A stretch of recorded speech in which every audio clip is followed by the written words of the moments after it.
Hey, how is it doing? It's been a while. I know I've had a lot going on, lots of stuff that needed to be done around the house and that kind of thing. I've been active on Twitter, still trying to keep up, and there has been a lot that has gone on in the few months since I last posted anything. So I'm gonna try to tackle as much of that as possible. Please bear with me. I'm gonna try to get as much as I can out on video. If you're interested in what I have to say, subscribe, hit that like button, and let's get into it.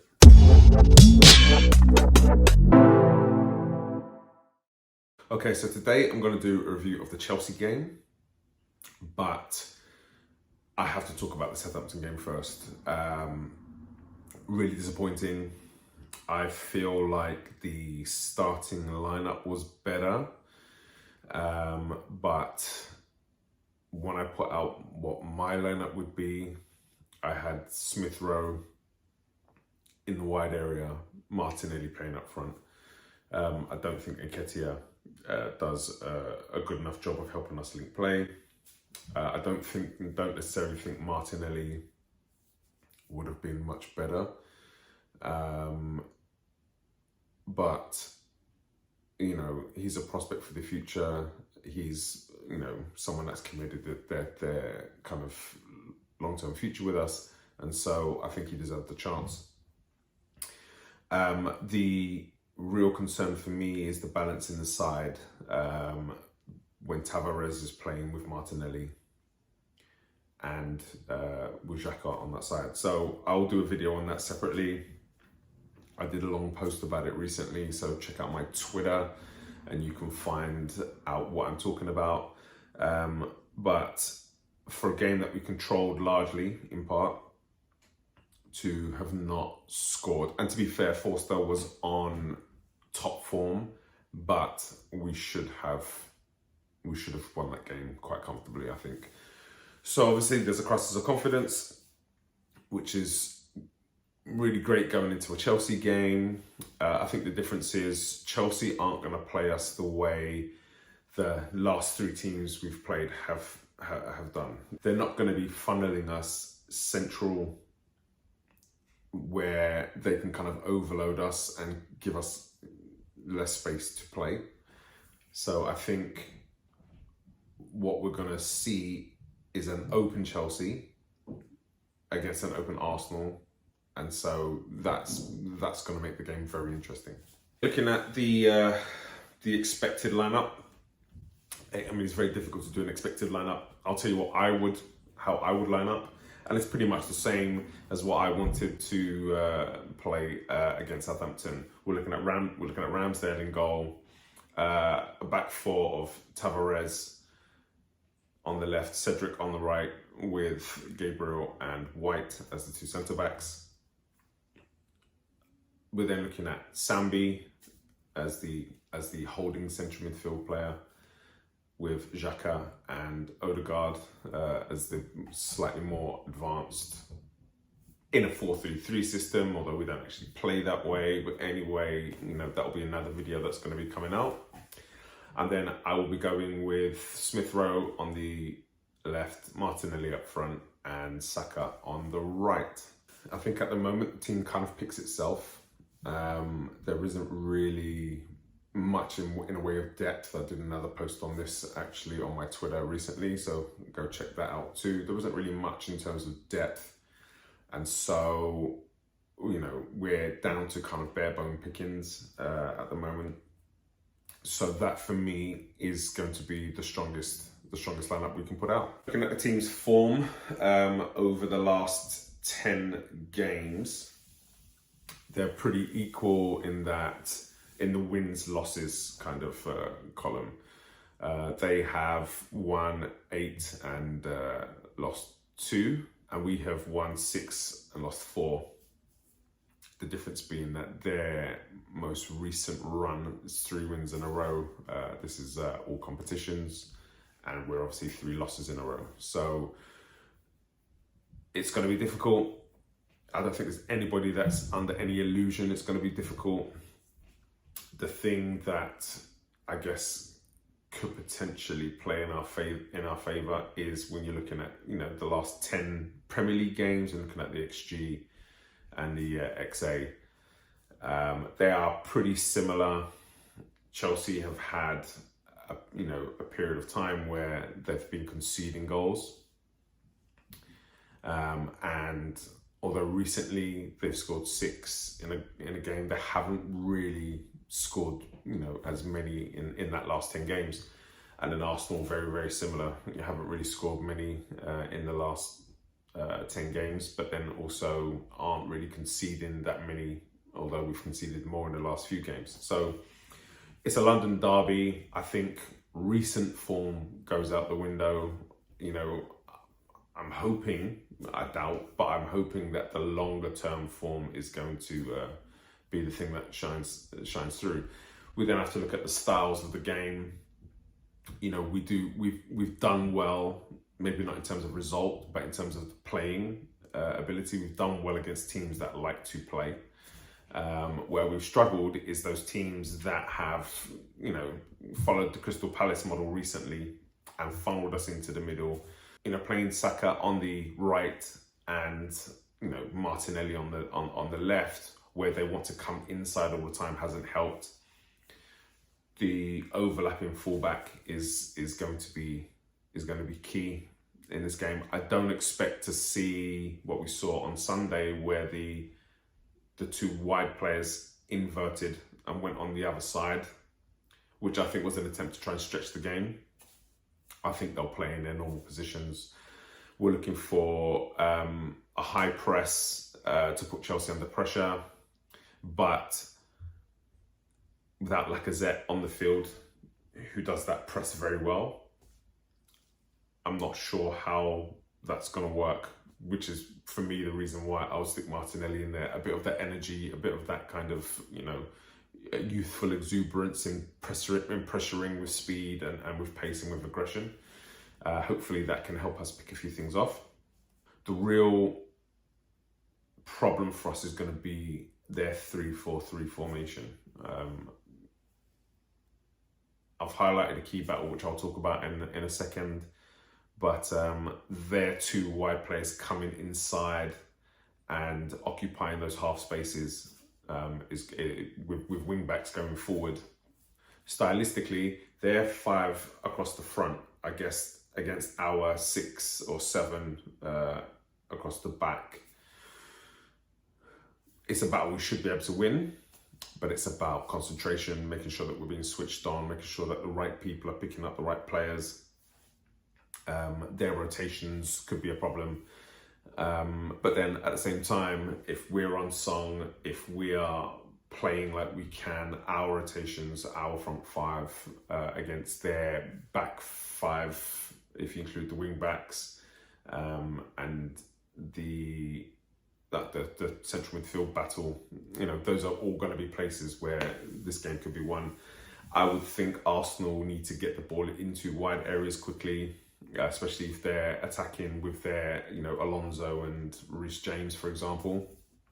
Can we get the ball into those wide areas? Can we isolate Saka with what could be Azpilicueta, who's a very good defender, but, you know, in terms of pace, in terms of technical ability, in terms of everything, I should hope Saka can get the best of him. Martinelli on Thiago Silva could be an interesting battle as well.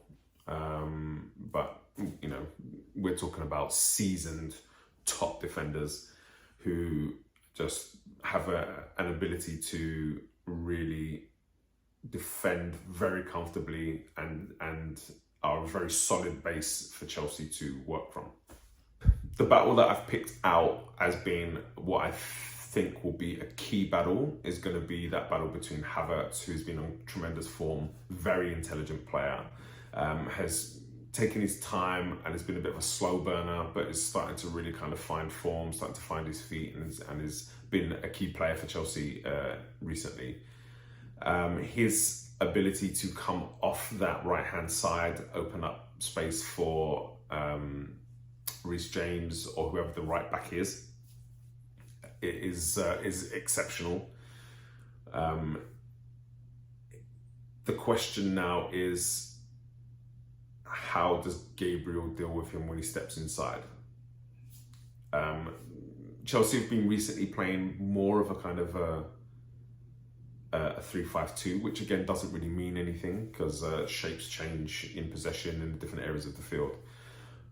So I'm looking at Gabriel versus Havertz. Gabriel really needing to physically dominate Havertz and stop him from being able to drop into those pockets and pick up, space. Gabriel's key as well in his communication with Xhaka and with Sambi, because whoever is on the left, Tavares, for example, won't be able to follow Havertz inside because that will leave space for Reece James going down the right. And as we saw when we played them last time, Tierney coming inside too much and kind of losing the balance, which gave Reece James a ton of space down that side, really killed us. So the communication between Gabriel, Xhaka and Sambi, making sure that if Gabriel's having to mark a forward, for example, and Havertz is coming inside, is there one of those midfielders picking him up? It's going to be fascinating. I would think Gabriel should win everything in the air. If Gabriel can stay tight to him and stop him from getting turned, stop him from finding those pockets, we could be, we have the chance to actually have a decent game against them. Of course, Tavares becomes a concern. You can't have Gabriel stepping out of midfield to go press in the pocket if Tavares isn't going to tuck in. So a lot to worry about, a lot of things to consider. But I'm just going to watch the game, see how it goes. The tactical battle in this one is going to be fascinating. Okay, so I did a combined 11, which I'm going to do every week for everyone that we play against from now on. This was really difficult in some areas. Obviously, for goalkeeper, I think Mendy is exceptional.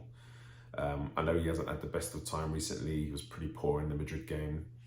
But in terms of everything that he offers and his consistency, having a poor game here or there, it doesn't really impact consistency for me, because he'll go 12, 15, 18, 20 games where he is exceptional. So Mendy is the goalkeeper that I will choose. In terms of the back line, I will go with Tierney as a left back. This is obviously in a 4-3-3 formation. Tierney is a left back. I chose Rudiger and White as a centre back pairing. I really rate Rudiger. I know again he's had a rough time recently because they've conceded a lot of goals, but generally across the season he is pretty solid. I think he's 13 clean sheets this season. So I chose him over Thiago Silva. I think take away recent form of the two defenders, you're probably likely to get, or Martinelli is probably more likely to get something out of Thiago than he is Rudiger. So that was my reason for choosing Rudiger. Right back, Reece James. I think he's a phenomenal player, excellent athlete, really does a great job of getting down that right-hand side, cutting inside. He's a great goal threat. He's got good delivery. I mean, he's pretty much the modern right back. Not quite Trent level, but I think in the next 2 years, he'll definitely get there. Holding midfield was difficult. Do you go Jorginho? Do you go Partey? Do you go Kante? I personally would go with Partey. I think Partey, offers a lot. Not to say that the others don't, but looking at him when he's in top form, I think he's a truly world-class central midfield player. Again, doesn't mean Kante's not, doesn't mean Jorginho's not. It's just about preference. I like Partey's passing range, which I don't think the other two have. I like that Partey is able to get around the field, very mobile, which Kante is, but I don't think Jorginho is. And then the work that is done inside the box, Kante is that player who's always around nicking the ball off your toes,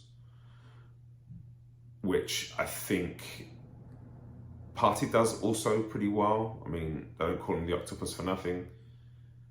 I also, though, think that Partey has the added advantage of being able to be in the box and deal with the aerial threat, which I don't think Kante does as well. So looking at all of those kind of metrics, I decided to go with Partey. Don't shoot me. You know, it's personal preference. You're free to choose who you want for your combined 11. Looking at the next two midfielders who would play the 8 role in a 4-3-3 or 8 and 10 roles, I went with Kovacic, who I am a huge admirer of. I think he is pretty much the perfect midfielder. If you could give him a little bit more speed, he'd be devastating. You know, the ability to get box to box, his understanding of space, knowing when to drop, knowing, you know, all of those things, he just does perfectly. His technique is unbelievable. His ability in tight spaces is fantastic. Just his reading of the game, everything that he does in the game, I'm a huge admirer of. I'd love to see him get more goals, so I don't think he's a typical 8. But I think he's somebody who could play, you know, further advanced, who can control the tempo of the game, who can, you know, thread that pass, a little bit more mobile than Xhaka, which is why I chose him over Xhaka ultimately. I think Xhaka's mobility has been a problem. And by mobility, not his ability to get around the field, his ability to get around the field at speed. Odegaard is the creative player I went with. I think he and Mason Mount are very different 10s. Mason Mount is more of an 8 than a 10 for me, in that I don't really find him to be all that creative in terms of his vision on the field, but he will get into the box and he'll get on the end of stuff. He does a lot of his devastating work in and around the edge of the box.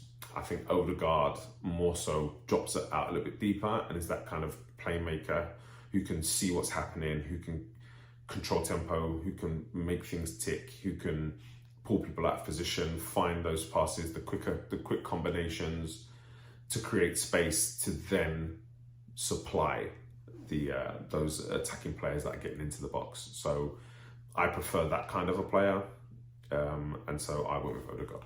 In my front 3, Saka, I moved to the left because I think Havertz does a really good job of coming off the right-hand side onto his left foot, and is a real goal threat. He has shown this season that he can get in the box, he can score all types of goals. He, you know, isn't set in that sort of right half space position. He goes right across the line. I really have enjoyed watching him play this season.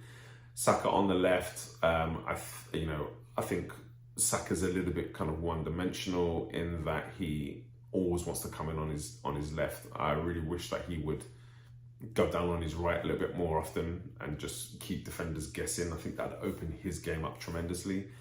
I think having him on the left, where he can beat the defender down the outside and put the ball in for the strikers that I've chosen, Havertz, who likes to attack the box and get around the 6-yard box, and the centre forward works best in this system. And then the centre forward, Lukaku. I know he hasn't played very much that often. He hasn't played very Lukaku. I know he hasn't played much often, but I don't think that's an ability thing. I think that's more of a style thing for Chelsea, and also there was some issues around some of the things that he'd said, and I think that's played into his lack of playing time recently. But if you're looking at the centre forwards across the two clubs, it has to be Lukaku. So that's my combined 11. Looking at the league table, Man United's win against Norwich at the weekend has helped them jump a place, so that's pushed us down into 6th place. We've got a game in hand, but you know, it's looking like that game in hand is going to be against Chelsea. So let's see. We've beaten them before. I don't think it's impossible. It's a London derby. Anything can happen. The real issue is that confidence is low within the team, and so going into the game, I expect them to start brightly, but if they don't score and Chelsea start to get a foothold in the game, then you know, recent results could start to impact confidence. Could start to impact mentality, where Arsenal are then sort of reluctant to try to get high up the field again because they're worried about anything on the counter-attack. Or they're worried about opening up and having Chelsea, you know, start to play into those pockets and go on to win the game. So, you know, it's going to be a fascinating game for sure. People are saying the top 4 race is dead. I don't agree with that language. I would say top 4's not in our hands anymore because of the goal difference. You know, I would rather it be points than goal difference. That said, in 2 weeks' time, that could all change. You know, there could be a huge swing. Liverpool win today.